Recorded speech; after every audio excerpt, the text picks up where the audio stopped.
ինչի է պետք կապված, եթե նախընտրում էին մնալ, քանի որ քաղաքացիներ կային, որ ասում էին, որ գինը շատ բարձր է, մենք չենք կարողանում գալ, եւ նաեւ բողոքում էին, որ ԱԿՆ-ն մեր հետ կապ չի հաստատում։ Ուրեմն մեր ներկայացուցչությունները եւ թեժգծեր են բացել եւ աշխատել են եւ կապ են ունեցել մշտական եւ իրենց նույնիսկ դեսպանություն ներում են հավաքել խորհրդակցություններ տարբեր երկրներում, իհարկե ոչ բոլորում, կապը մշտական է եղել, թռիչքների թույլտվության ստացումը եղել ԱԳՆ-ի կողմից,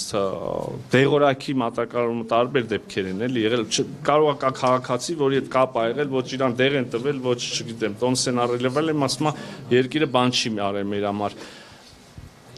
Կարամ էլի բաներ ասեմ, չեմ ուզում ասեմ անկեղծ ասած, գնի մասով էլ ավիատոմսի, գիտեք, կա նախաձեռնություն, որ մինչև 250,000 դրամ փոխհատուցման մեխանիզմ է ենթադրվում, այդ քաղաքացին որտեղ շատ դժգոհ է, թող այդ փոխհատուցում ստանա,